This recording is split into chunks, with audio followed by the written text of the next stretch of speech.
Hello, one and all, to another episode of Deep Lore. Today, we're going to be discussing the conspiracy of Fort Magnets. Fort Magnets is a rather vague term regarding the belief that some forts that members of the public might think, such as you and I, are just outright forbidden by the government. Specifically, which will be no surprise to anyone, the United States government. If a member of the public would think about a topic that is regarded as forbidden or illegal, something will happen to instantly take your mind off it and divert it to something less dangerous to the government grasp on the country.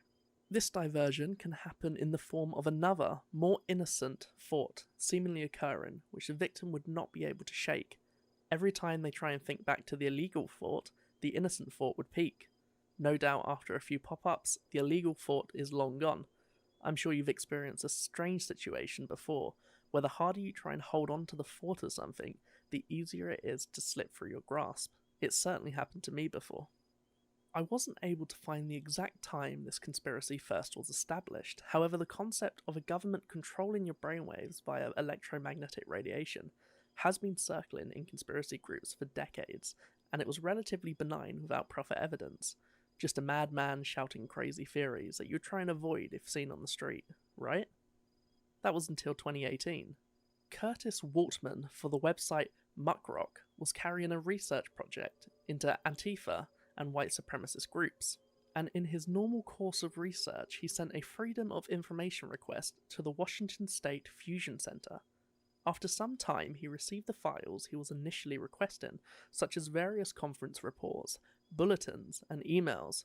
However, a seemingly random file was included named EM effects on the human body.zip, which I've included the link to in the description. EM, of course, meaning electromagnetic. In this zip file, there are a few PDFs, some of which are damaged and cannot be opened, and some that just document recent terrorism activities around the world. The zip file also contains 3 images, which appear to document the effects of electromagnetic waves on the human body, and rough designs of psychoelectronic weapons. The first image shows an outline of a human body with different annotations describing the effects that electromagnetic waves can cause, from artificial tinnitus, forced muscle movement, and intense pain, to much more bizarre and scary outcomes like controlled dreams, wild flailing of legs, forced clackling of teeth, forced speech, hearing changes, and the sudden violent itching inside of eyelids. While all these are amazing in a weird dystopian sort of way, the 2 results this conspiracy hinges on is the forced memory blanking and reading and broadcasting thoughts. The latter states that the first time this was achieved in an unclassified way was in 1974. At the bottom of the page is a website name, www.raven1.net, which appears to have not been renewed by the owners and now leads to advertisements. The second picture shows how the waves could be utilised, specifically regarding mobile phone network poles, mobile weapon carriers disguised as communication vehicles, black helicopters, and even devices set up in neighbouring houses, such as TV units. The bottom of the second picture contains a list of frequencies that supposedly target specific parts of the brain and gives you the effect of the information that can be changed by utilising these frequencies. The last image contains a set of notes further describing the different frequencies in the human body. This image contains a name at the bottom, Supritik Saha, which is said to be a software engineer. It must be noted that the presence of these records, which appear to be neither the product of Washington State Fusion Center nor the Department of Homeland Security, act as evidence that these devices are possessed by the government, or that these devices even exist to begin with.